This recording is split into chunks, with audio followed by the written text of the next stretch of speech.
കാൽവറിയിലൂടെ നമ്മെ അത്യധികം സ്നേഹിച്ച പിതാവായ ദൈവത്തിന് സ്തോത്രവും സ്തുതിയും പുകഴ്ചയും മഹത്വവും ഉണ്ടാകുമാറാകട്ടെ.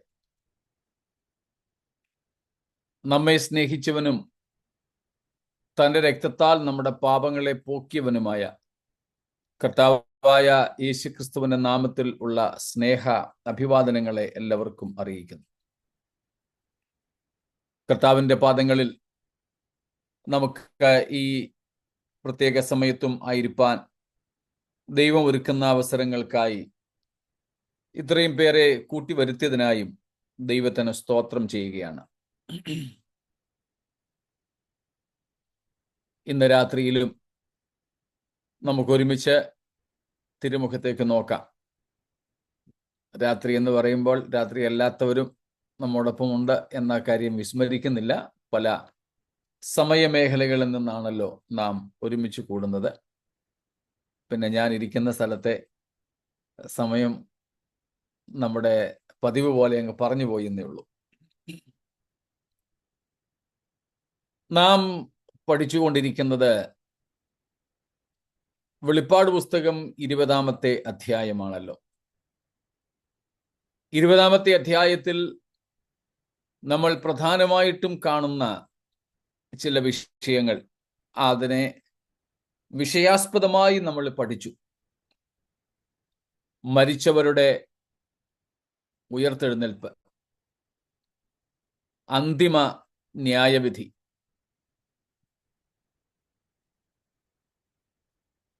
യേശുക്രിസ്തുവിന്റെ 1000 ആണ്ട് വാഴ്ച, ഏറ്റവും ഒടുവിലായിട്ട് നടക്കുന്ന ഗോഗ് മാഗോഗ് എന്ന വിശ്വയുദ്ധം, ഈ കാര്യങ്ങളെയൊക്കെ നമ്മൾ ഈ ഭാഗത്ത് ഈ അധ്യായത്തിൽ നിന്നും പഠിച്ചു. എല്ലാ ഉയർപ്പുകളെ കുറിച്ചും 20-ാം അധ്യായത്തിൽ പറയുന്നില്ലെങ്കിലും നമ്മൾ അതിനെ ഒരു അടിസ്ഥാനമാക്കിക്കൊണ്ട് ആ വിഷയത്തെക്കുറിച്ച് പഠിക്കുകയാണ് ചെയ്തത്. ഇപ്പൊ സാത്താനെ 1000 ആണ്ട് അഗാധ കൂപത്തിൽ ബന്ധിക്കുന്നതും ആ 1000 ആണ്ടുകൾ യേശുക്രിസ്തുവിന്റെ ഭരണം ഈ ഭൂമിയിൽ സ്ഥാപിക്കപ്പെടുന്നതും, 1000 ആണ്ട് വാഴ്ചയുടെ തുടക്കത്തിന് മുമ്പായിട്ട് തന്നെ മഹാപീഡന കാലത്തെ മരിച്ചുപോയ കൊല്ലപ്പെട്ട വിശുദ്ധന്മാർ, രക്തസാക്ഷികൾ ഉയർത്തെഴുന്നേൽക്കുന്നതും ഒക്കെ നമ്മൾ കണ്ടു. കൂടാതെ 20-ാം അധ്യായം 11 മുതൽക്കുള്ള വാക്യങ്ങളിൽ ഏറ്റവും ഒടുവിലത്തെ ന്യായവിധിയെക്കുറിച്ചും നമ്മൾ പഠിക്കുന്നുണ്ടായിരുന്നു. നമ്മൾ ഇന്നലെ ഒരു ഉപസംഹാരം എന്നതുപോലെ 20-ാം അധ്യായത്തിന്റെ 1 മുതൽ 3 വരെയുള്ള വാക്യങ്ങളിൽ നിന്ന് സാത്താന്റെ ബന്ധനത്തെക്കുറിച്ചും 8, 9, 10 വാക്യങ്ങളിൽ നിന്ന് സാത്താന്റെ നിത്യ ശിക്ഷാവിധിയെക്കുറിച്ചും പഠിച്ചു. 4-ാം വാക്യത്തിൽ നിന്ന് മഹാപീഡന കാലത്തെ രക്തസാക്ഷികളുടെ ഉയർപ്പിനെ കുറിച്ചും അതിനോടനുബന്ധിച്ച് മറ്റെല്ലാ മരിച്ചവരുടെ ഉയർപ്പുകളെ കുറിച്ചും നമ്മളൊന്ന് ഓടിച്ചു നോക്കി. 20-ാം അധ്യായത്തിന്റെ 7 മുതൽ 10 വരെയുള്ള വാക്യങ്ങളെ ആസ്പദമാക്കിക്കൊണ്ട്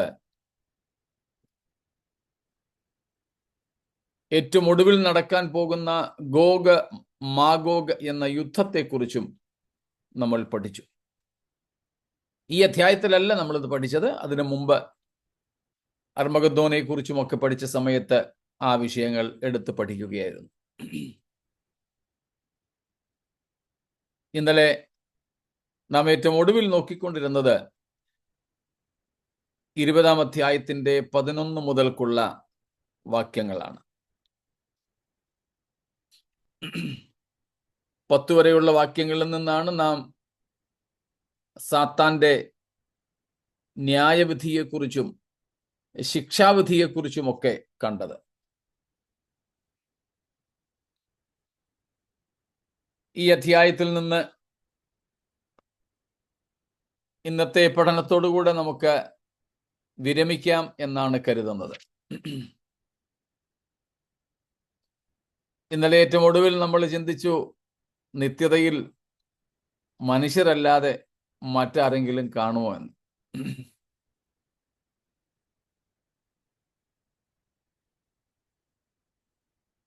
ഇന്നലത്തെ നമ്മുടെ ക്ലാസ്സൊക്കെ കഴിഞ്ഞപ്പോൾ എൻ്റെ അർത്ഥാംഗിനി സൂസൻ പണ്ട് കാനവച്ചനെ ഉദ്ധരിച്ചുകൊണ്ട് ഞാൻ പറയാറുണ്ടായിരുന്ന ഒരു ഉദ്ധരണി ഓർമ്മപ്പെടുത്തി. ഇന്നലെ അതെനിക്ക് ഓർമ്മ വന്നില്ല,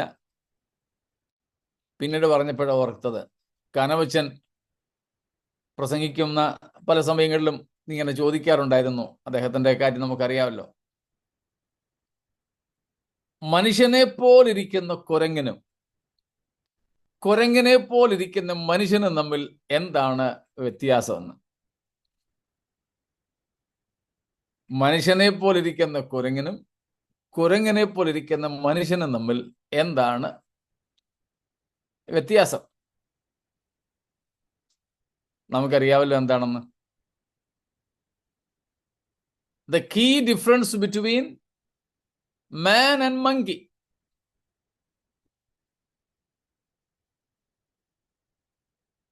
നമുക്കറിയാമല്ലോ എന്താണെന്ന്.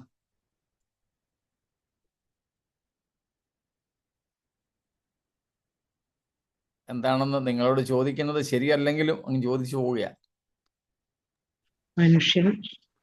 മനുഷ്യനും മൃഗം, കുരങ്ങൻ മൃഗവും. പിന്നെ കുരങ്ങനെ ആത്മാവില്ല, മനുഷ്യന് ആത്മാവുണ്ട്. ഏറ്റവും വലിയ വ്യത്യാസം അതാണ്, ആത്മാവ്. ചിലപ്പോൾ ബുദ്ധിശക്തിയിലൊക്കെ മനുഷ്യരെക്കാൾ മൃഗങ്ങൾ കേമന്മാരായിരിക്കാം. പക്ഷേ അവയിൽ ദൈവീക അംശമായ ആത്മാവില്ല. എന്നാൽ മനുഷ്യനിൽ ആത്മാവുണ്ട്. ഈ ആത്മാവില്ലാത്തത് കൊണ്ട് ദൈവത്തോട് ബന്ധപ്പെടാൻ അവയ്ക്ക് കഴിയില്ല. നിത്യതയിലെ ഏറ്റവും വലിയ വിഷയം ദൈവത്തോടുള്ള കൂട്ടായ്മയാണ്. വ്യക്തിപരമായ ബന്ധവും കൂട്ടായ്മയുമാണ്. അങ്ങനെ ദൈവത്തോട് ബന്ധപ്പെടണമെങ്കിൽ, ആത്മാവായ ദൈവത്തോട് ബന്ധപ്പെടണമെങ്കിൽ, ദൈവത്തിൻ്റെ ആത്മരൂപിയായ ദൈവത്തിൻ്റെ അംശമായ ആത്മാവുള്ള ജീവികൾക്കേ കഴിയൂ. അത് മനുഷ്യൻ മാത്രമാണ്. വേറെ ഒരു ജീവിക്കുമില്ല. മനുഷ്യനെ പോലെ തോന്നുന്ന കുരങ്ങിനോ ആൾക്കുരങ്ങിനോ പോലും ഇല്ല. അപ്പോൾ ഈ ആത്മാവില്ലാത്ത ജീവികളെ നിത്യതയിൽ കൊണ്ടുപോയിട്ട് ദൈവവുമായി ബന്ധപ്പെടാൻ കഴിയാത്ത അവയെ അവിടെ കൊണ്ടുപോയിട്ട് ആർക്ക് എന്ത് സാധിക്കാന്? ഒരിക്കലില്ല. അതുകൊണ്ട് ആ നിലയിൽ നാം അത് ചിന്തിക്കുകയേ വേണ്ട. ദൈവം തൻ്റെ സ്വരൂപത്തിലും സാദൃശ്യത്തിലും സൃഷ്ടിച്ച, തൻ്റെ സ്വന്തം കൈകൾ കൊണ്ട് മെനഞ്ഞ, തൻ്റെ ജീവശ്വാസം ഊതി ജീവനുള്ള ദേഹിയാക്കി തീർത്ത, തൻ്റെ പുത്രന്റെ ചങ്കിലെ ചോര തന്ന് വീണ്ടെടുത്ത മനുഷ്യൻ മാത്രമേ അവിടെ കാണൂ. സ്തോത്രം. സഭയെയാണ്. അല്ലായിരുന്നെങ്കിൽ ഈ മൃഗങ്ങൾക്കും വേണ്ടി കൂടെ സുവിശേഷ പ്രവർത്തനവും ആത്മീയ പ്രവർത്തനങ്ങളും ഒക്കെ തമ്പുരാൻ ചെയ്തേനെ. സഭ തുടങ്ങിയനി അവയ്ക്കൊക്കെ വേണ്ടി. അവയ്ക്കൊക്കെ വേണ്ടിയിട്ട് ശുശ്രൂഷകന്മാരെ ആക്കിയനെ. അവയ്ക്ക് വേണ്ടിയും കൂടെ യേശു ക്രിസ്തു മരിച്ചേനെ. ഒന്നുമല്ല. സ്തോത്രം. ഇങ്ങേയറ്റം പാപം ചെയ്ത ദൂതന്മാർക്ക് വേണ്ടി പോലും യേശുക്രിസ്തു മരിച്ചിട്ടില്ല. എബ്രായ ലേഖനകർത്താവ് 2-ാം അധ്യായത്തിൽ 15-16 തൊട്ടുള്ള വാക്യങ്ങളിൽ പറയുന്നത് പോലെ ദൂതന്മാരെ സംരക്ഷണ ചെയ്യുവാനല്ല, അബ്രഹാമിന്റെ സന്തതിയെ എന്ന് വെച്ചാൽ മനുഷ്യനെ സംരക്ഷണ ചെയ്യുവാൻ അത്രേ യേശുക്രിസ്തു വന്നതെന്ന്. സ്തോത്രം. അതുകൊണ്ട് ആ ഭാഗം നമ്മൾ 21-22 അധ്യായങ്ങളിൽ ചിന്തിക്കേണ്ടതായിരുന്നെങ്കിലും ചോദ്യം വന്നതുകൊണ്ട്, 1000 ആണ്ടുവാഴ്ചയുമായും അതിന് ചെറിയ ബന്ധമുണ്ടായിരുന്നത് കൊണ്ട് അത് നമ്മൾ ഇന്നലെ അങ്ങ് കൈകാര്യം ചെയ്തു വന്നേ ഉള്ളൂ. മുൻപോട്ട് പോകാമല്ലോ. എന്തെങ്കിലും ചോദ്യങ്ങൾ? ഈ present debaters, especially western debaters, ഇതൊന്നും ഓർക്കുന്നില്ലേ ഈ കാര്യങ്ങളൊന്നും? അൺഫോർച്ചുനേറ്റ്ലി പലർക്കും ഇതൊന്നും വിഷയമല്ലല്ലോ. ദൈവവചനം എന്തു പറയുന്നു എന്നുള്ളത് വിഷയമല്ല.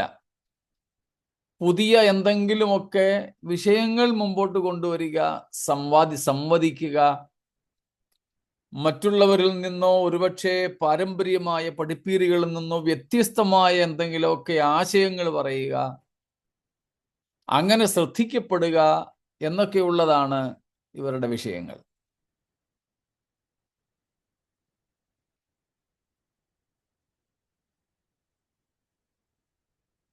People are least concerned about the fundamental doctrines of the Bible, the fundamental teachings of the Bible.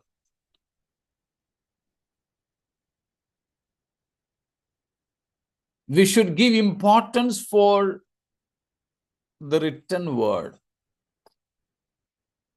Written word.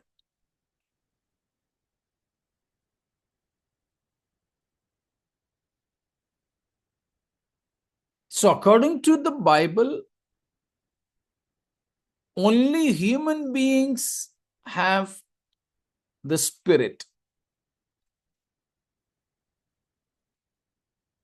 And the creatures with the Spirit can only be united with the Creator. No creatures without spirit can connect with God. It is only man who has the spirit part. And therefore it is quite unscriptural to think that there will be entrance for the animals or the animal kingdom to eternity. Nothing. It's not possible.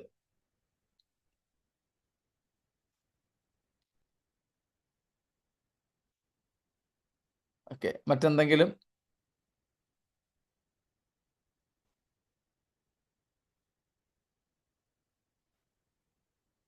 ശരി. എങ്കിൽ നമുക്ക് ഒരിക്കൽ കൂടെ 20-ാം അധ്യായത്തിലൂടെ ഒന്ന് യാത്ര ചെയ്ത് നമുക്ക് അവിടെ നിന്ന് നിത്യതയിലേക്ക് പതിയെ പ്രവേശിക്കാം.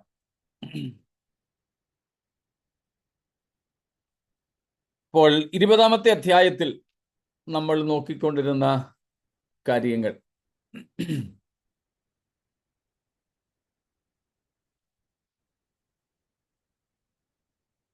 നാം 10 വരെയുള്ള വാക്യങ്ങളെ കണ്ടു. 11 മുതൽ 15 വരെയുള്ള വാക്യങ്ങൾ നമ്മൾ ഉപസംഹാരമായിട്ട് നോക്കുകയാണ്. അവിടെ നിന്നും വലിയ വെള്ളസിംഹാസന ന്യായവിധിയെക്കുറിച്ച് പഠിച്ചു കഴിഞ്ഞല്ലോ, അതുകൊണ്ട് അത് ആവർത്തിക്കുന്നില്ല. So we are making a concluding voyage through this chapter 20. We have already dealt with the key themes of millennium, binding of the devil, loosing of the devil, judgment and the final condemnation of the devil. We have already dealt with different resurrections and different judgments, including this last and final great white throne judgment. And also we saw the Gog-Magog battle. So these things, and the millennium of Christ. All these main themes we have already dealt with in this chapter. ഈ അധ്യായത്തിൽ ഈ പ്രധാനപ്പെട്ട ചിന്താവിഷയങ്ങളെല്ലാം തന്നെ നമ്മൾ പഠിച്ചു. ചില വാക്കുകൾ മാത്രമാണ് ഇനിയും ഈ അധ്യായത്തിൽ നമുക്ക് നോക്കാനായിട്ട് ശേഷിക്കുന്നത്. അതും നമുക്ക് അറിയാവുന്ന കാര്യങ്ങൾ തന്നെയാണ്. 11-ാമത്തെ വാക്യത്തിൽ നമ്മൾ കാണുന്നു, ഞാൻ വലിയൊരു വെള്ളസിംഹാസനവും അതിൽ ഒരുത്തൻ ഇരിക്കുന്നതും കണ്ടു. അവന്റെ സന്നിധിയിൽ നിന്ന് ഭൂമിയും ആകാശവും ഓടിപ്പോയി. നമ്മൾ 21-ാമത്തെ അധ്യായത്തിന്റെ ആദ്യ വാക്യത്തിലേക്ക് വരുമ്പോൾ പുതിയ ആകാശവും പുതിയ ഭൂമിയും കാണുന്നുണ്ട്. അപ്പം അതിനു മുമ്പായിട്ട് ഇപ്പോഴുള്ള ആകാശവും ഇപ്പോഴുള്ള ഭൂമിയും മാറിപ്പോകണം എന്നത് ദൈവത്തിന്റെ വ്യവസ്ഥയാണ്. സ്തോത്രം. Verse number 11, there we already have seen the final, the last and the great white throne judgment, and therefore we are not going to repeat them. But in verse number 11, what we didn't touch was the second sentence. The earth and the heavens fled away from his presence. കർത്താവിന്റെ സന്നിധിയിൽ നിന്ന് ആകാശവും ഭൂമിയും ഓടിപ്പോയി എന്നുള്ള തിരുവെഴുത്താണ് നാം കാണുന്നത്. അത് പഴയ നിയമത്തിലും പല ഭാഗങ്ങളിലും ഉണ്ട്. എങ്കിൽ കൂടെ പുതിയ നിയമത്തിന്റെ പല സ്ഥലത്തും നാം കാണുന്ന അല്ലെങ്കിൽ നമ്മെ പഠിപ്പിക്കുന്ന ഒരു വസ്തുതയാണ്.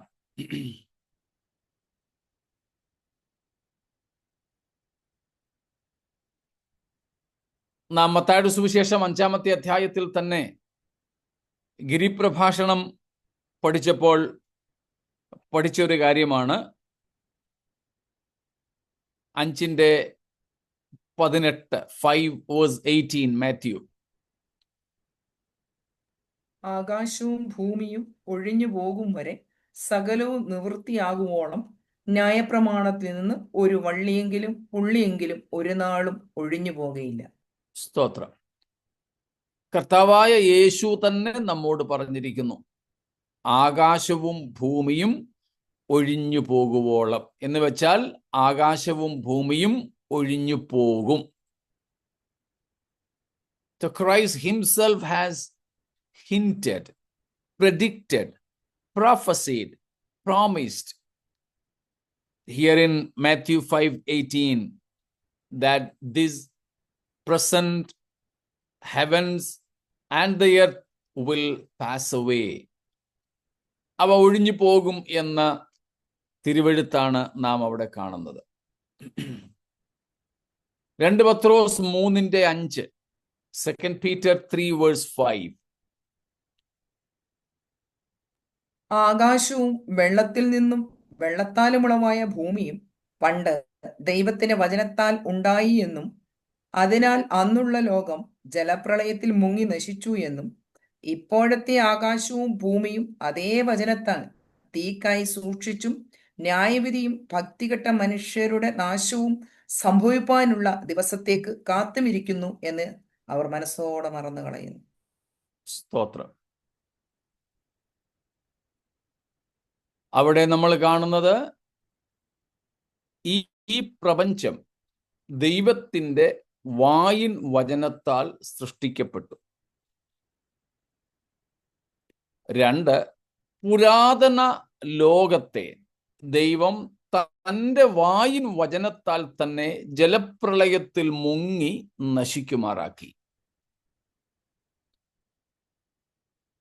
3, ഇന്നത്തെ ആകാശവും ഭൂമിയും അതേ ദൈവത്തിൻ്റെ കൽപ്പിത വചനത്താൽ, മൗഖിക വചനത്താൽ തീയ്ക്കായി സൂക്ഷിക്കപ്പെട്ടിരിക്കുന്നു.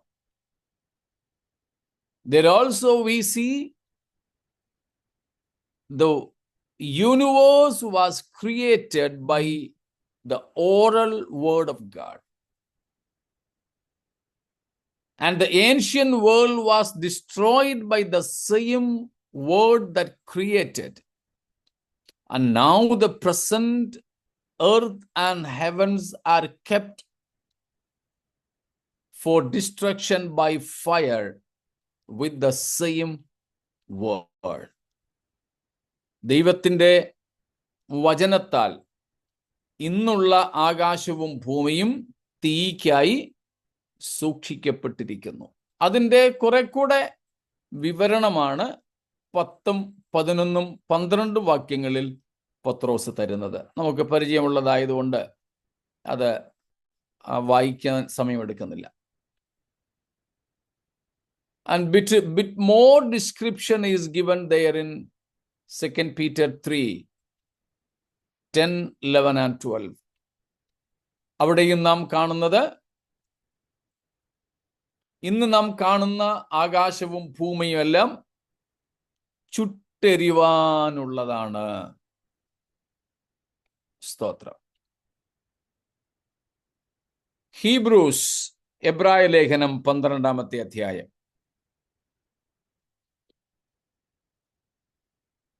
26, 27, 26 and 27. Hebrews 12, 26 and 27. അന്ന് അവന്റെ ശബ്ദം അന്ന് ഭൂമിയെ ഇളക്കി. ഇപ്പോഴോ ഞാൻ ഇനി ഒരിക്കൽ ഭൂമിയെ മാത്രമല്ല ആകാശത്തെയും ഇളക്കും എന്ന് അവൻ വാഗ്ദത്തം ചെയ്തു. ഇനി ഒരിക്കൽ എന്നത് ഇളക്കമില്ലാത്തത് നിലനിൽക്കേണ്ടതിന് നിർമ്മലമായ ഇളകാത്തതിന് മാറ്റം വരും എന്ന് സൂചിപ്പിക്കുന്നു. സ്തോത്രം. പഴയ നിയമ ഉദ്ധരണിയാണ് ഇവിടെ അപ്പോസ്തലൻ എടുത്ത് പറയുന്നത്. അന്ന് കർത്താവ് ഭൂമിയെ മാത്രം പിടിച്ചു കുലുക്കി. ഇനിയും ആകാശത്തെയും കൂടെ പിടിച്ചു കുലുക്കും. രണ്ടും മാറും. എന്തിനാ?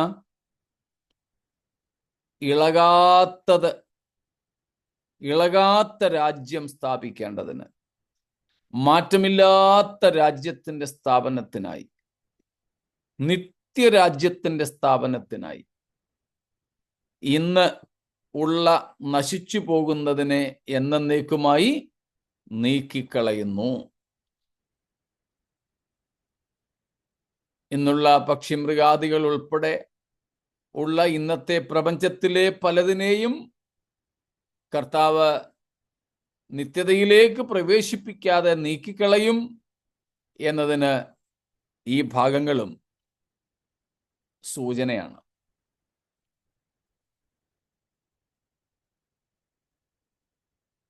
അപ്പോൾ വെളിപ്പാട് 20-ാമത്തെ അധ്യായത്തിന്റെ 11-ാമത്തെ വാക്യത്തിൽ നമ്മൾ കാണുന്ന അവന്റെ സന്നിധിയിൽ നിന്ന് ഭൂമിയും ആകാശവും ഓടിപ്പോയി എന്നത് യേശുക്രിസ്തു മുതൽ അപ്പോസ്തലന്മാരൊക്കെ പറഞ്ഞതും ചില പഴയ നിയമ പ്രവാചകന്മാർ പ്രവചിച്ചതുമായ വചനങ്ങൾക്ക് അനുസൃതമായി സംഭവിക്കുന്ന കാര്യമാണ്. ഇതെല്ലാം ഭാവിയിൽ സംഭവിക്കാൻ ഇരിക്കുന്നതേ ഉള്ളൂ.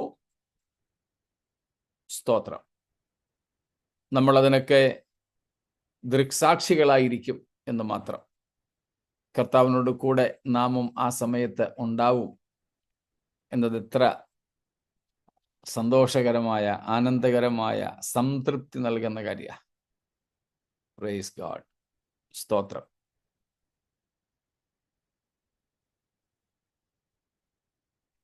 അതാണ് നാം അവിടെ കാണുന്നത്. ഇന്നുള്ള ആകാശഭൂമികൾ മാറിപ്പോകുന്നു. എന്തിനാ? ഇളകാത്ത രാജ്യം സ്ഥാപിക്കേണ്ടതിന്. ഇന്നുള്ളതെല്ലാം പാപപങ്കിലമായി തീർന്നതാണ്. സ്തോത്രം. ദൈവകുഞ്ഞാടായ യേശുക്രിസ്തുവിന്റെ രക്തം വീണ് കുതിർന്ന മണ്ണുള്ള ഭൂമിയാണിത്. ധാരാളം വിശുദ്ധന്മാരുടെ ചോര വീണ് അശുദ്ധമായി തീർന്ന ഒരു പ്രപഞ്ചമാണിത്. സ്തോത്രം. This earth is polluted and perverted by shedding of blood, including of the Son of God. And therefore, it is inevitable to destroy and remove this cursed earth and also this universe. സ്തോത്രം. അപ്പോൾ നിത്യതയുടെ ഒരു ചെറിയ ചിത്രമാണ് നാം ഈ 20-ാം അധ്യായത്തിന്റെ 11-ാമത്തെ വാക്യത്തിൽ തന്നെ കാണുന്നത്. സ്തോത്രം. 21-ന്റെ 23 കൂടെ 21 verse 23 also please. നഗരത്തിൽ പ്രകാശിപ്പാൻ സൂര്യനും ചന്ദ്രനും ആവശ്യമില്ല. ദൈവ തേജസ് അതിനെ പ്രകാശിപ്പിച്ചു. കുഞ്ഞാട് അതിന്റെ വിളക്കാകുന്നു. സ്തോത്രം. അപ്പോൾ നമ്മൾ 20-ന്റെ 11 കണ്ടത് ഭൂമിയും ആകാശവും കർത്താവിന്റെ സന്നിധിയിൽ നിന്നും ഓടിപ്പോയെന്ന്. 21-ന്റെ 23 നമ്മൾ കാണുന്നു ആകാശവും ഭൂമിയും മാത്രമല്ല, സൂര്യചന്ദ്ര നക്ഷത്രാദികൾ, സൗരയൂഥത്തിലെ പല കേമന്മാരും ഏതാണ്ട് എല്ലാവരും തന്നെ ഓടിപ്പോയി. പിന്നെ അവ ഇല്ല. അതുപോലെ 21-ന്റെ 1 നമ്മൾ കണ്ടു no more sea. 21:1 there no more sea. സമുദ്രവും അതിലില്ല. അപ്പോൾ ഈ ആകാശഭൂമികൾ കർത്താവിന്റെ സന്നിധിയിൽ നിന്ന് ഓടിപ്പോകുന്നു. പുതിയ ആകാശ പുതിയ ഭൂമികൾ വരുന്നു. അതിന്റെ കൂടുതൽ കാര്യങ്ങൾ നമ്മൾ 21-ലേക്ക് വരുമ്പോൾ നോക്കാം.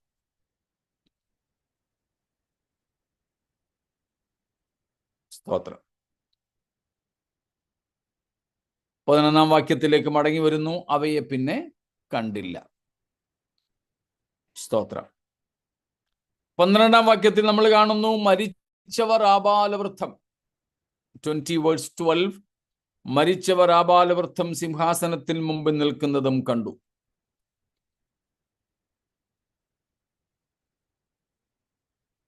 all the dead standing before the throne. വലിയ വെള്ള സിംഹാസനത്തിന്റെ മുമ്പിൽ മരിച്ചവർ ആബാലവൃദ്ധം നിൽക്കുന്ന ചിത്രമാണ് നാം കാണുന്നത്. സ്തോത്രം. Great white thrown.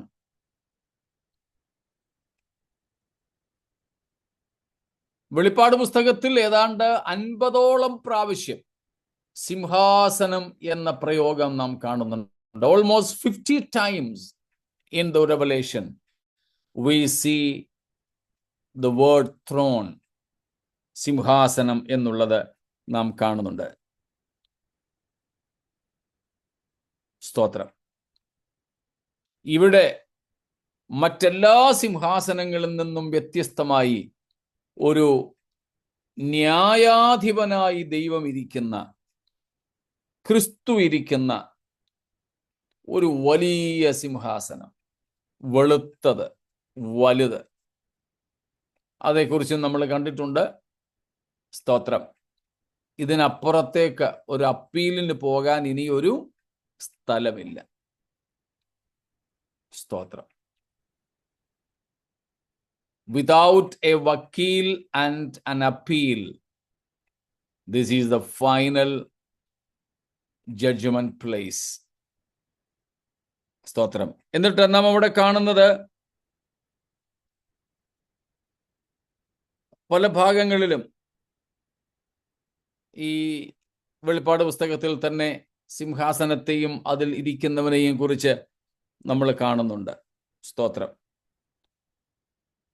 ഏറ്റവും ആദ്യം നാം ഈ സിംഹാസനം കാണുന്നത്, ഈ സിംഹാസനമല്ല, ദൈവത്തിന്റെ സിംഹാസനം. ഇത് ന്യായവിധിയുടെ സിംഹാസനമായിട്ട് നമ്മൾ കണ്ടാൽ മതി.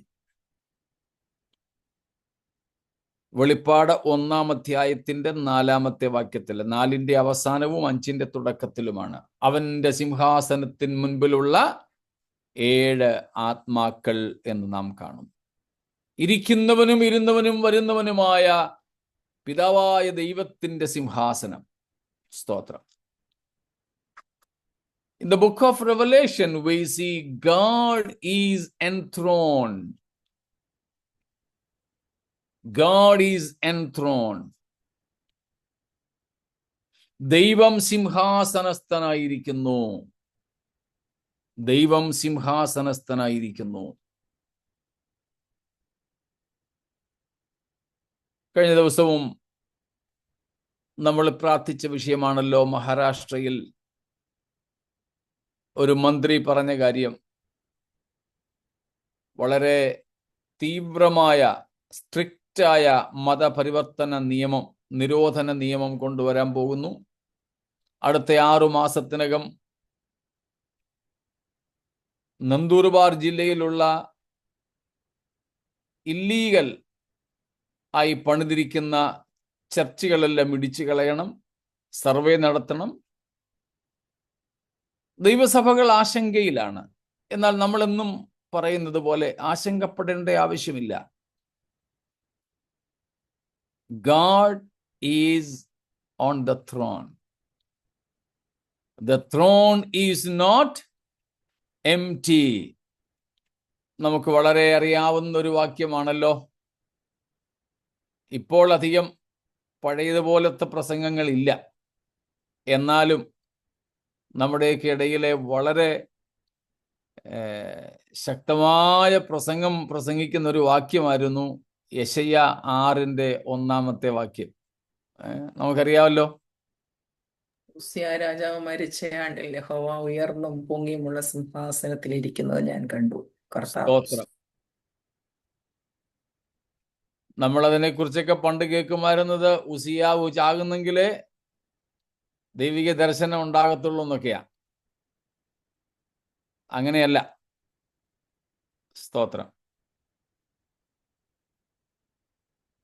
ഇന്ത്യൻ പ്രധാനമന്ത്രിയായിരുന്ന ശ്രീമതി ഇന്ദിരാഗാന്ധി വെടിയേറ്റ വർഷം ഞാൻ 10ാം ക്ലാസ് പാസ്സായി എന്ന് പറഞ്ഞാൽ, ശ്രീമതി ഇന്ദിരാഗാന്ധി വെടിയേറ്റത് കൊണ്ട് ഞാൻ 10ാം ക്ലാസ് പാസ്സായി എന്നല്ല അതിൻ്റെ അർത്ഥം.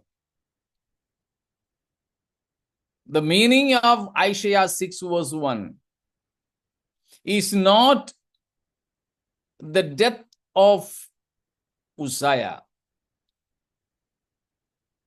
as the traditional interpretation goes, but instead the meaning, the very year King Uzziah, who ruled over Israel for more than a half century, he died, including Isaiah. They were desperate to see that long-filled throne of the king of Judah was now empty. നമുക്കറിയാം, ഉസിയ രാജാവ് കുഷ്ഠരോഗിയായി കൊട്ടാരത്തിൽ പാർക്കാൻ കഴിയാതെ മാറ്റി പാർപ്പിച്ചു.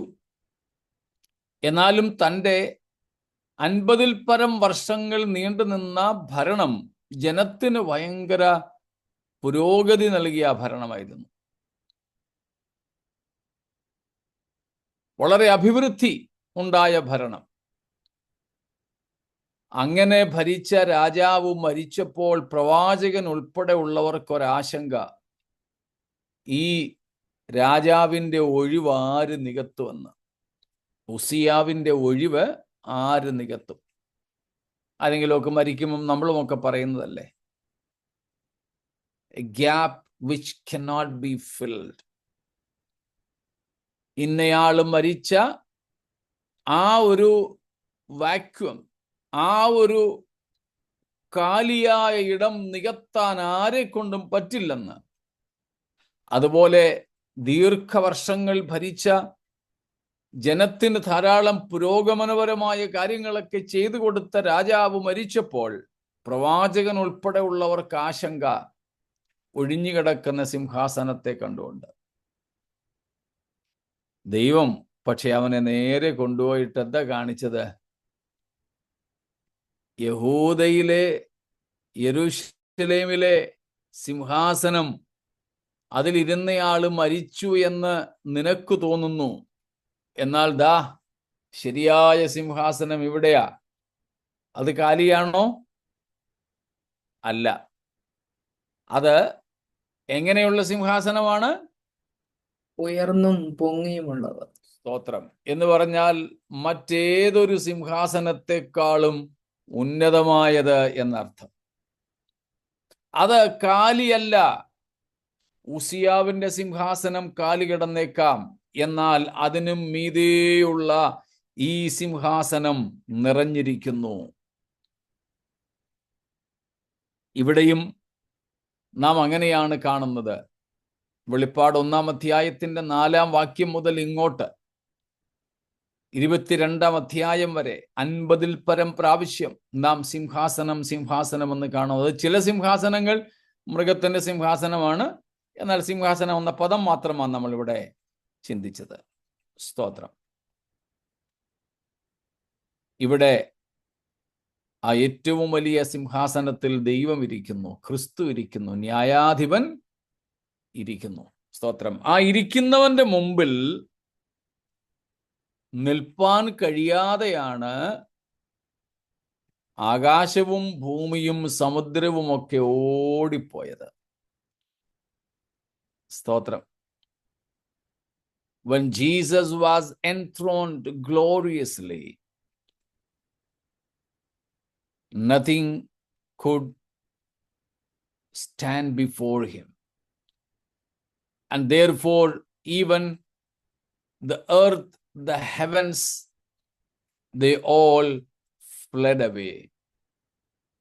നമ്മുടെ കർത്താവ് രാജാവായി ഭരണമേൽക്കുവാൻ വരുമ്പോൾ നമ്മുടെ കർത്താവിൻ്റെ മഹത്വത്തിന്റെ മുമ്പിൽ നിൽപ്പാൻ കഴിയാതെ, സ്തോത്രം, ആകാശവും ഭൂമിയും സൂര്യനും ചന്ദ്രനും നക്ഷത്രങ്ങളുമെല്ലാം ഓടിപ്പോകുന്നു. പിന്നെ നമ്മോടെ കാണുന്നത് അവയെല്ലാം അങ്ങനെ ഓടിപ്പോകുമ്പോൾ, സ്തോത്രം,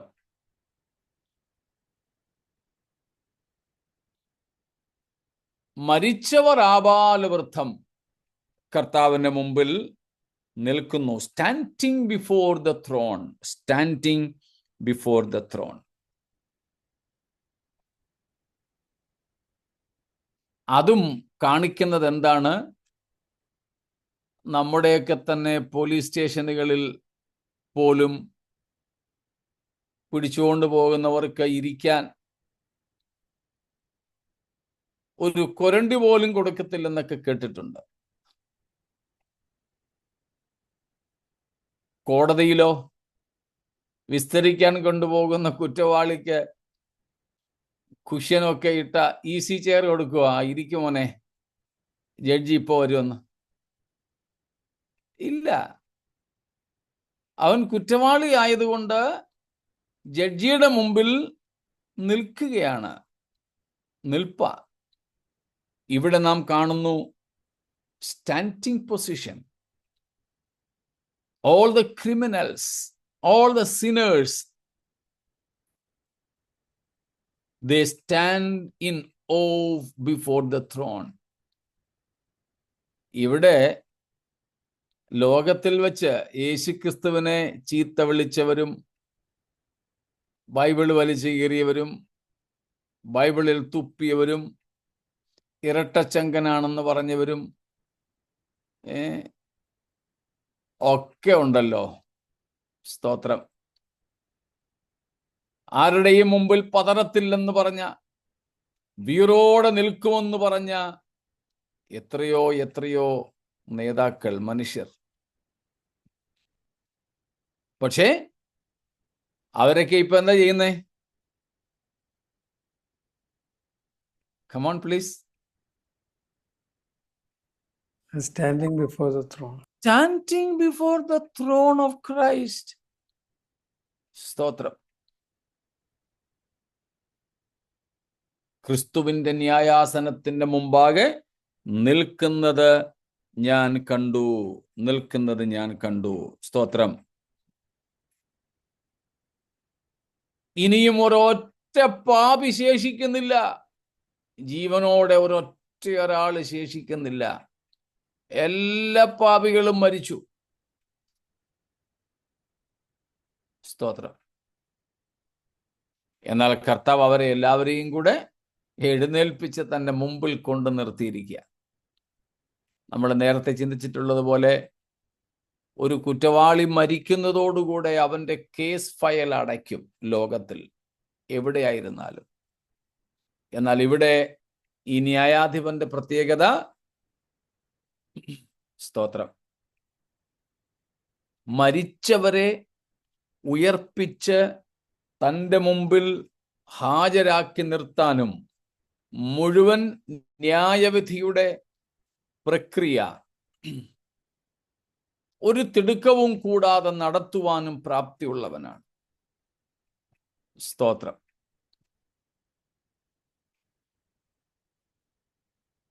മനസ്സിലാവുന്നുണ്ടല്ലോ? അതാണ് നാം ഇവിടെ കാണുന്നത്. സിംഹാസനത്തിന് മുമ്പിൽ ആബാലവൃദ്ധം മരിച്ചവർ നിൽക്കുന്നു. സ്തോത്രം. സ്റ്റാൻഡിങ് ഇൻ ഓവ്. വളരെ ഭയഭക്തിയോടെ ബഹുമാനത്തോടുകൂടെ ഇരിക്കാൻ വയ്യ അവർക്ക്. നമ്മുടെ കർത്താവിന്റെ മഹത്വത്തിന്റെ മുമ്പിൽ അവർക്ക് പിടിച്ചു നിൽക്കുവാൻ കഴിയുന്നില്ല. സ്തോത്രം. അപ്പൊ ഇനിയും മരിച്ചവർ ആരും ശേഷിക്കുന്നില്ല. മരിച്ച എല്ലാവരും ഉയർത്തെഴുന്നേറ്റ് കഴിഞ്ഞു. സകലരും. അവരെ എല്ലാവരെയും കൂടെയാണ് കർത്താവ് ഇപ്പോൾ തൻ്റെ മുമ്പിൽ കൊണ്ടുവന്ന് നിർത്തിയിരിക്കുന്നത്. സ്തോത്രം. അതിനുശേഷം നാം കാണുന്നു, ഇത്രയും കാര്യങ്ങൾ മനസ്സിലായി. എന്തെങ്കിലും ചോദ്യങ്ങളുണ്ടോ?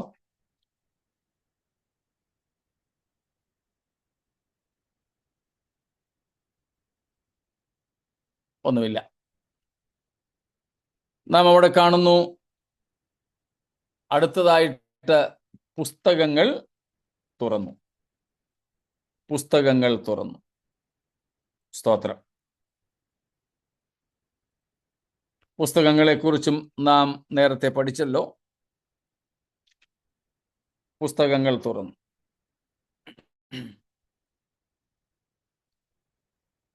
എന്നിട്ട് പറയുന്നു, ജീവന്റെ പുസ്തകം എന്ന മറ്റൊരു പുസ്തകവും തുറന്നു. ജീവന്റെ പുസ്തകം എന്ന മറ്റൊരു പുസ്തകവും തുറന്നു. The book of life. ജീവന്റെ പുസ്തകം. അവിടെ നാം കാണുന്നത്, നാം ഇതിനോടകം കണ്ടത്,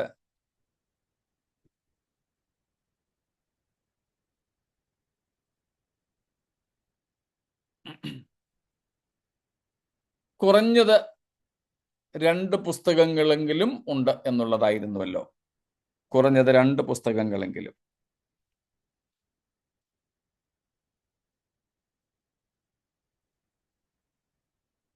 ഞാൻ മറ്റൊരു പുസ്തകത്തിൽ വായിച്ചത്, അവിടെ കാണുന്നു 5 സെറ്റ്സ് ഓഫ് ബുക്സ് എന്ന 5 പുസ്തകങ്ങൾ ഉണ്ട് എന്നുള്ളതാണ്. നമ്മൾ ആ കാര്യങ്ങൾ എടുത്തതാണ്. ഇദ്ദേഹം അതിനെ മറ്റൊരു രീതിയിൽ പ്രതിപാദിക്കുന്നു. അത് നിങ്ങളുടെ അറിവിലേക്ക് ഒന്ന് പറയുന്നു. ഒന്ന്, അദ്ദേഹം പറയുന്നത് ദ ബുക്ക് ഓഫ് കോൺഷ്യൻസ്, മനസാക്ഷിയുടെ പുസ്തകം. റോമാലേഖനം 2:15 വാക്യത്തിലുണ്ട്. സ്തോത്രം. മനസാക്ഷി തെറ്റിക്കൂടാത്തതല്ലെങ്കിലും മറ്റൊന്നും പുസ്തകങ്ങളായി നൽകപ്പെട്ടിട്ടില്ലാത്തവരെ ന്യായം വിധിക്കാൻ ദൈവം മനസാക്ഷിയെ ഉപയോഗിക്കും എന്നാണ് നമ്മുടെ വായിക്കുന്നത്. എടുത്തെങ്കിലും ഒന്ന് വായിച്ചോളൂ. 2:15, 2:15 റോമൻസ്. അവരുടെ മനസ്സാക്ഷി കൂടെ സാക്ഷ്യം പറഞ്ഞു, അവരുടെ വിചാരങ്ങൾ തമ്മിൽ കുറ്റം ചുമത്തുകയോ പ്രതിവാദിക്കുകയോ ചെയ്തും കൊണ്ട് അവർ ന്യായപ്രമാണത്തിന്റെ പ്രവൃത്തി തങ്ങളുടെ ഹൃദയത്തിൽ എഴുതിയിരിക്കുന്നതായി കാണിക്കുന്നു. മനസാക്ഷി, സ്തോത്രം. The book of conscience, even for those without the law of the Lord, the written book. എഴുതപ്പെട്ട പുസ്തകം, എഴുതപ്പെട്ട നിയമാവലി, എഴുതപ്പെട്ട ന്യായപ്രമാണം ഇല്ലാത്തവരെയും ദൈവം ന്യായം വിധിക്കുന്നത് തങ്ങളുടെ മനസാക്ഷി വെച്ചാണെന്ന് നാം ഇവിടെ കാണുന്നു. പലരും ചോദിക്കുന്ന ചോദ്യമാണല്ലോ, സുവിശേഷം കേട്ടിട്ടില്ലാത്തവരെ ദൈവം എങ്ങനെയാണ് ന്യായം വിധിക്കുക? സ്തോത്രം. Often people ask, how will God judge those without the gospel? Yes, here is the answer according to the conscience.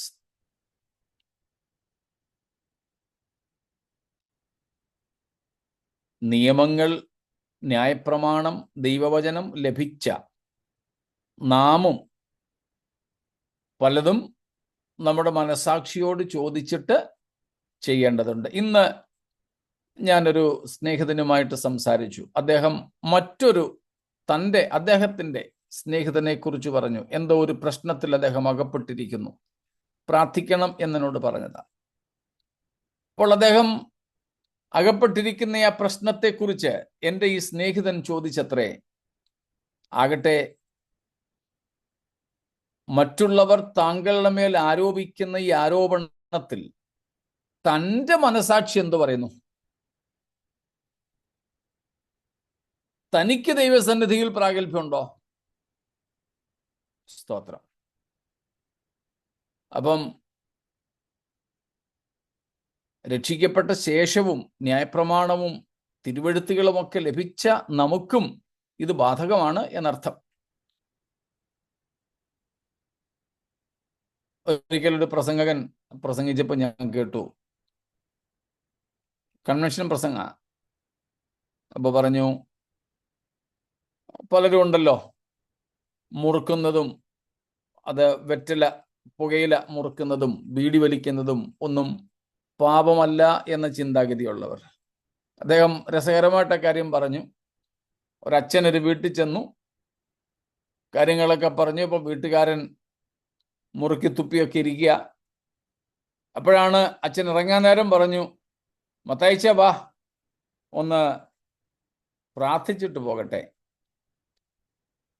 ഉടൻ തന്നെ മത്തായിച്ചൻ പറഞ്ഞു, ഒന്ന് നിൽക്കണേ, വരിക.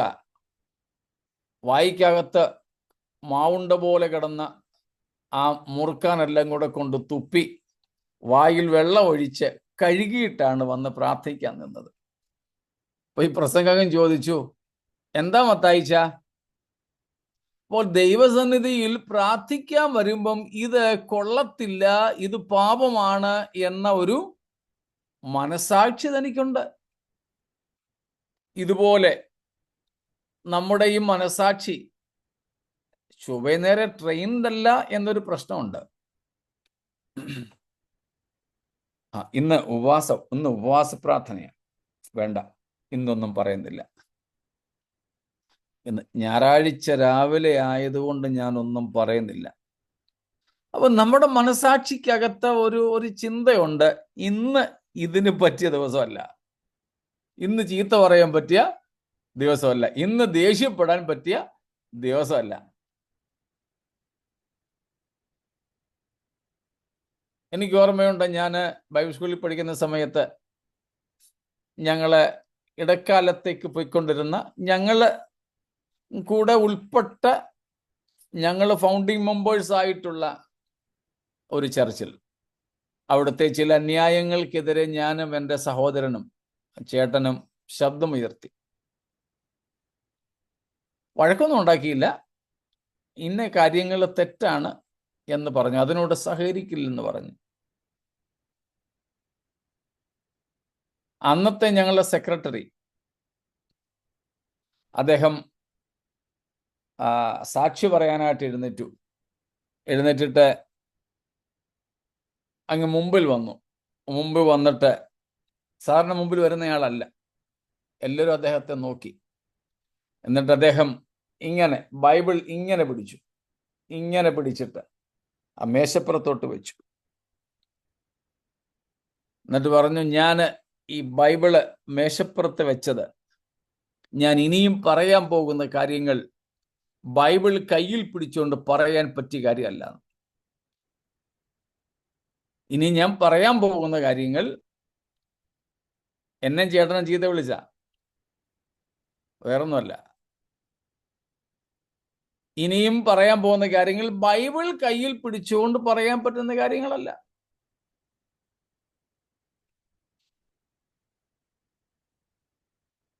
അപ്പോൾ അദ്ദേഹത്തിന്റെ മനസാക്ഷിയിലുണ്ട്, ഇത് ഉചിതമല്ല. പക്ഷേ വേണ്ടതുപോലെ നമ്മൾ മനസാക്ഷിയെ പരിശീലിപ്പിച്ചിട്ടില്ല എന്ന് മാത്രം.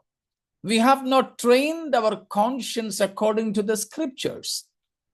If we train our conscience with the scriptures, that conscience may lead us in a right path. Anyhow, God has revealed himself in human conscience. That is a key factor. And therefore, the first book, according to this Wilmington, is the book of conscience. മനസാക്ഷിയുടെ പുസ്തകം. ഒന്നുമില്ലെങ്കിലും ദൈവത്തെക്കുറിച്ചുള്ള വെളിപ്പാട് മനുഷ്യന് നൽകിയിരിക്കുന്ന ആദ്യത്തെ മേഖലയാണ് മനുഷ്യ മനസാക്ഷി. Okay. 2, the book of the words. അദ്ദേഹം പറയുന്നത് വാക്കുകളുടെ പുസ്തകം. നമ്മുടെ വാക്കുകൾ സൂക്ഷിക്കുന്ന, വാക്കുകളിൽ എന്തൊക്കെ പറഞ്ഞു എന്നുള്ളതിൻ്റെ സൂക്ഷിക്കുന്ന കാര്യങ്ങൾ. മാത്യു 12:36 and 37, മത്തായി 12:36-37. എന്നാൽ മനുഷ്യർ പറയുന്ന ഏത് നിസ്സാര വാക്കിനും ന്യായവിധി ദിവസത്തിൽ കണക്ക് ബോധിപ്പിക്കേണ്ടി വരും എന്ന് ഞാൻ നിങ്ങളോട് പറയുന്നു. നിന്റെ വാക്കുകളാൽ നീതീകരിക്കപ്പെടുകയും നിന്റെ വാക്കുകളാൽ കുറ്റം വിധിക്കപ്പെടുകയും ചെയ്യും. നാം പറയുന്ന സകല വാക്കുകൾക്കും നാം കണക്ക് കൊടുക്കണം. അപ്പൊ പറഞ്ഞ സകല വാക്കുകളുടെയും പുസ്തകം. ഇത് അന്തിമ ന്യായവിധിയുടെ കാര്യമാണ്. നമ്മുടേതും ഇതുപോലൊക്കെ തന്നെ ആയിരിക്കും. ഇവയൊക്കെ തന്നെ അവിടെ കൊണ്ടുവരപ്പെടും. 3, the third one is the book of secret words or the secrets. The book of the secrets. രഹസ്യങ്ങളുടെ പുസ്തകം. രഹസ്യങ്ങളുടെ പുസ്തകം. റോമർ 2:16 നമ്മൾ വായിച്ചിട്ടുണ്ട്. 2:16 Romans.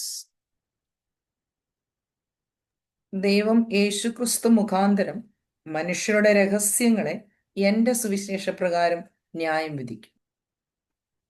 സ്തോത്രം. മനുഷ്യരുടെ രഹസ്യങ്ങളെ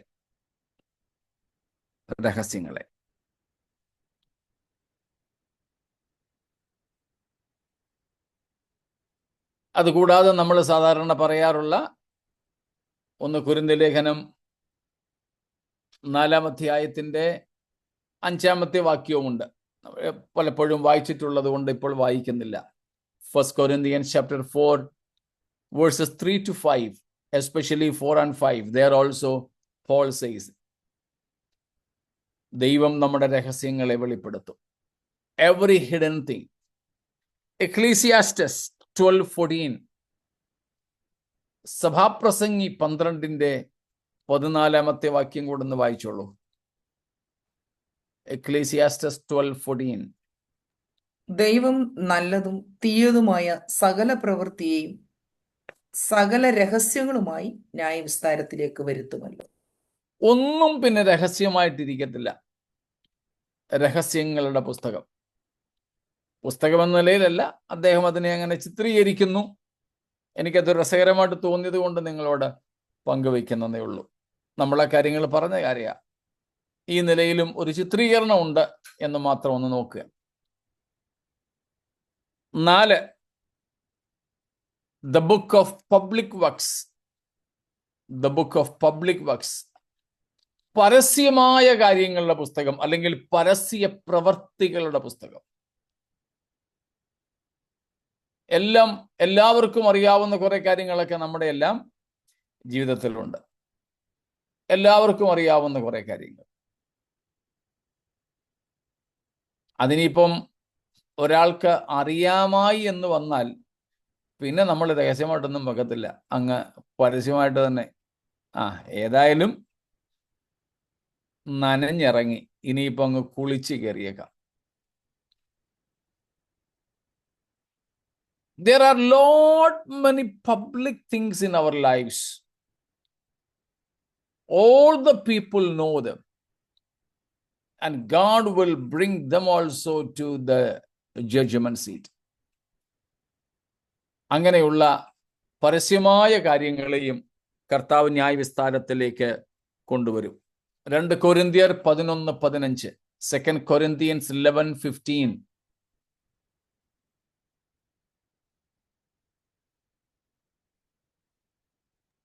ആകയാൽ അവന്റെ ശുശ്രൂഷക്കാർ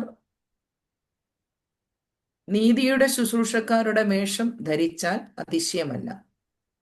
അവരുടെ അവസാനം അവരുടെ പ്രവൃത്തികൾക്ക് ഒത്തതായിരിക്കും. അവരുടെ അവസാനം അവരുടെ പ്രവൃത്തികൾക്ക് ഒത്തതായിരിക്കും. സ്തോത്രം. പരസ്യമായ പ്രവൃത്തികൾ.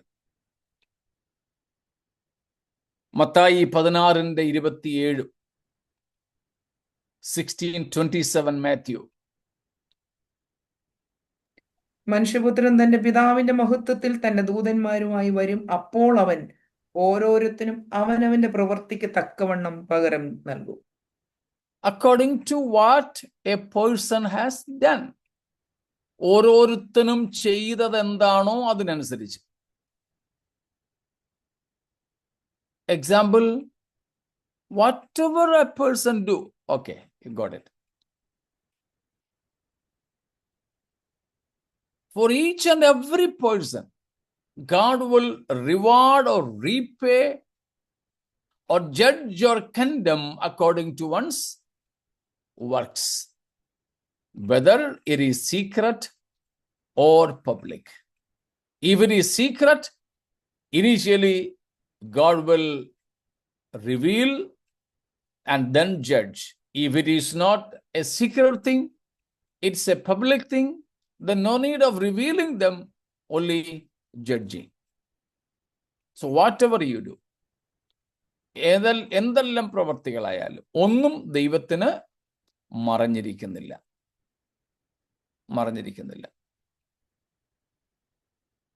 സ്തോത്രം. ഇതുവരെ നമ്മൾ ചിന്തിച്ച ഇതെല്ലാം കൂടെ ചേർത്താണ് നമ്മൾ നേരത്തെ പഠിച്ചത് ഓർമ്മയുടെ പുസ്തകം. ഇതെല്ലാം ഓർമ്മയുടെ പുസ്തകത്തിനകത്ത് വരുന്നതാണ്. ഇദ്ദേഹം അതിനെ കുറെ കൂടെ ബൈഫ്രിക്കേറ്റ് ചെയ്ത് പറഞ്ഞതുകൊണ്ട് ഒന്നും കൂടെ ഞാനത് അവതരിപ്പിച്ചു എന്നേ ഉള്ളൂ. ഇതെല്ലാം ഓർമ്മയുടെ പുസ്തകത്തിൽ വരുന്ന.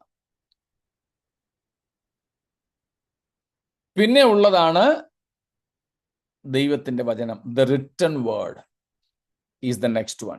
The written word. ദൈവത്തിൻ്റെ വചനപ്രകാരമായിരിക്കും ദൈവം ന്യായം വിധിക്കുക. ദൈവവചനപ്രകാരം.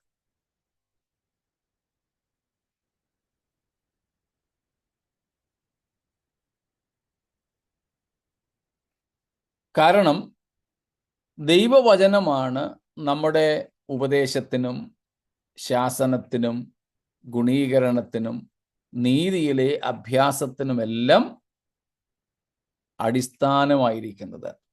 The very measuring rod for our doctrine, our life, our teaching, our ministry is the scriptures.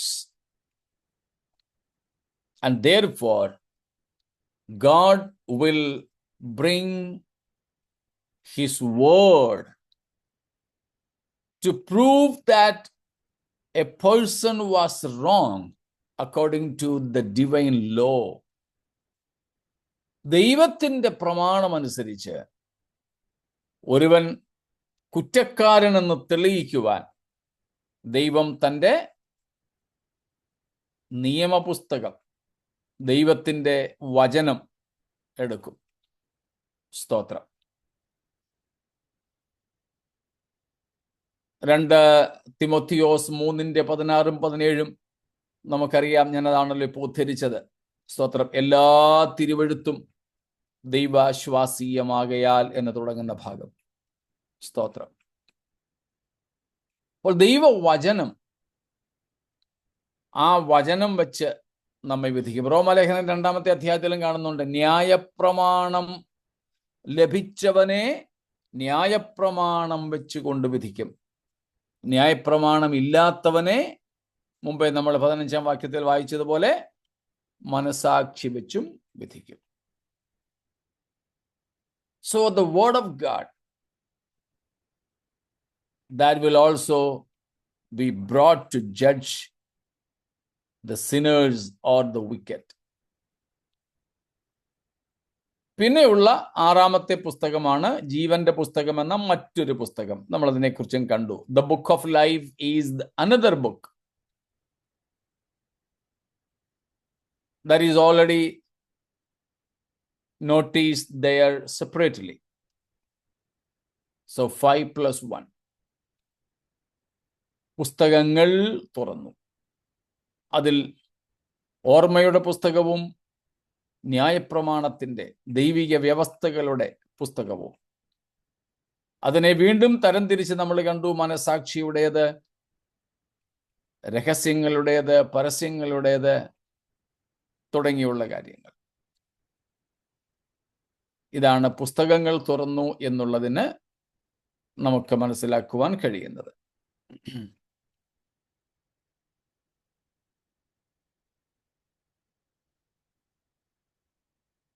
ഇത്രയും കാര്യങ്ങളിൽ എന്തെങ്കിലും ചോദ്യങ്ങളുണ്ടോ?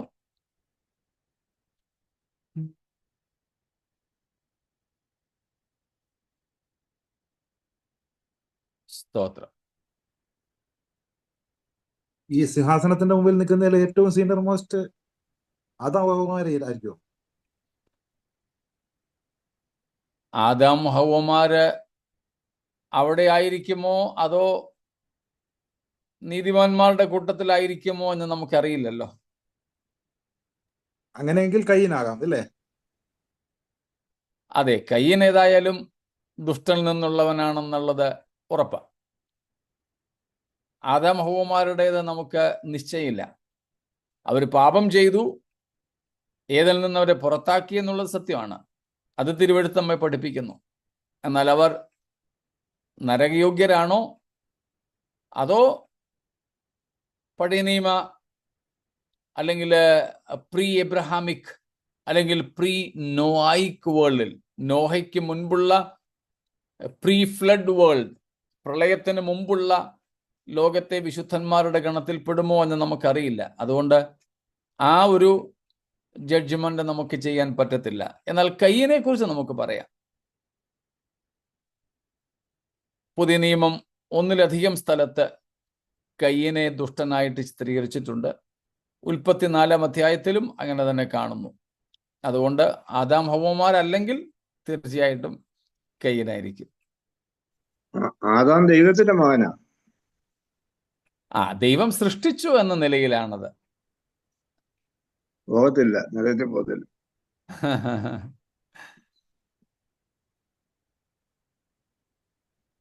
ആദാമിനെയും ഹവ്വയെയും നരകത്തിൽ തള്ളിവിടുന്നതായിട്ട് നമുക്കങ്ങനെ തെളിയിക്കാൻ പറ്റുന്ന രേഖകളില്ല.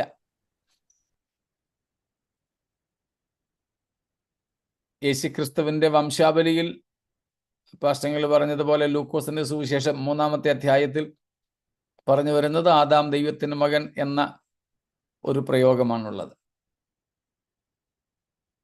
അപ്പൊ ക്രിസ്തുവിന്റെ വംശാവലിയിൽ അദ്ദേഹത്തെ അവിടെ ഉൾപ്പെടുത്തിയിരിക്കുന്നത് കൊണ്ട് അദ്ദേഹം ആദാം അപ്പച്ചൻ നരകത്തിലേക്ക് പോകില്ല എന്ന നിഗമനത്തിൽ എത്തുന്നതിൽ തെറ്റില്ല. അതുപോലെ തന്നെ ആ ബലി അർപ്പിച്ചുള്ള അവരെ വസ്ത്രം ധരിപ്പിച്ചതും ഇതിനൊരു പാപപരിഹാരമായിട്ട് കാണാമോ എന്ന് നമുക്ക് പറയാൻ വേദപുസ്തക വ്യവസ്ഥയില്ല, അല്ലെങ്കിൽ അതിനുള്ള വാക്യങ്ങളില്ല. എന്നാൽ നമ്മുടെ ഇടയിലുള്ള വ്യാഖ്യാനം അങ്ങനെയാണ്. അവരുടെ നഗ്നത അവരുടെ പാപത്തെ കാണിക്കുന്നു. പൊതുവെ വരുന്നൊരു വ്യാഖ്യാനം അങ്ങനെയാ. അവര് അത്തിയില കൊണ്ട് അല്ലെങ്കിൽ വൃക്ഷത്തിന്റെ ഇലകൾ കൊണ്ട് തങ്ങൾക്ക് തന്നെ ഉടയാട ഉണ്ടാക്കിയത് ഹ്യൂമൻ റിലീജിയൻസിന് പ്രതീകമായിട്ട് നിൽക്കുന്നു. മനുഷ്യർ തങ്ങളുടെ പ്രയത്നത്താൽ പാപമോചനം രക്ഷയും പ്രാപിക്കാനുള്ള ശ്രമത്തിന്റെ പ്രതീകമാണെന്ന് പറയുന്നു. എന്നാൽ അതിൽ അവർ വിജയിക്കാഞ്ഞതുകൊണ്ട് ദൈവം തന്നെ മൃഗത്തിന്റെ തോലുകൊണ്ട് അവർക്ക് ഉടയാട ഉണ്ടാക്കി കൊടുത്തു എന്നാണ് വായിക്കുന്നത്. അത് മനുഷ്യന്റെ പാപത്തിന് പരിഹാരം ദൈവികമായിട്ട് വരുത്തുന്നു എന്നതിൻ്റെ പ്രതീകമാണെന്ന് നമുക്ക് മനസ്സിലാക്കാം. അതിന് യാഗം കഴിച്ചു എന്ന് നമ്മളതിനെ അങ്ങ് പറഞ്ഞു പോകുന്നതേ ഉള്ളൂ. നമുക്ക് ബൈബിളിൽ അത് പറയുന്നില്ല. മൃഗത്തിൻ്റെ തോലുകൊണ്ട് എന്ന് മാത്രമേ നമുക്ക് രേഖയുള്ളൂ. എന്നാൽ പൊതുവെ നമ്മുടെ ഇടയിൽ പ്രസംഗിക്കപ്പെടുന്നതും പഠിപ്പിക്കപ്പെടുന്നതും അങ്ങനെയാണ്. അത് നിമിത്തമാണ് ആദാം ഹവ്വമാർക്ക് അല്ലെങ്കിൽ തലമുറകൾക്ക് യാഗം എങ്ങനെ കഴിക്കണം എന്നതിനെക്കുറിച്ച് അറിവ് കിട്ടിയതും എന്നുമൊക്കെ നമ്മൾ പ്രസംഗിക്കാറുണ്ട്. പക്ഷേ അതിന് വേദപുസ്തക അടിസ്ഥാനങ്ങൾ പ്രത്യേകിച്ചൊന്നുമില്ല. അത് നമ്മുടെ ഒരു പാരമ്പര്യമായ വ്യാഖ്യാന രീതി എന്നേ ഉള്ളൂ. Okay, thank you.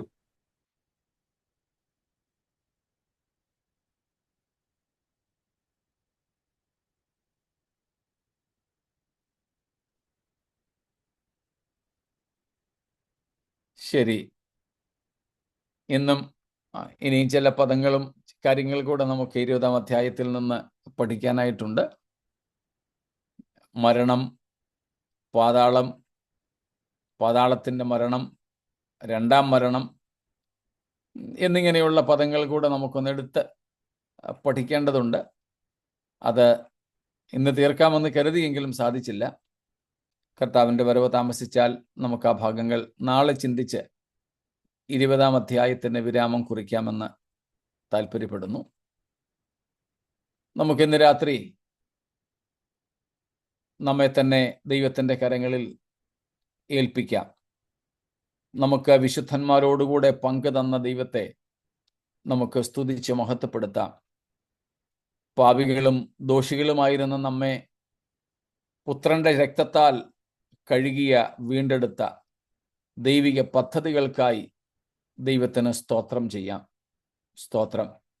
നമ്മെ തന്നെ വിശുദ്ധിയിൽ സൂക്ഷിച്ച് കർത്താവിൻ്റെ വരവിനായിട്ട് ഒരുങ്ങുവാൻ നമ്മെ നമുക്ക് ഏൽപ്പിക്കാം. ഈ വചനങ്ങളാൽ ദൈവം നമ്മെ അനുഗ്രഹിക്കുമാറാകട്ടെ.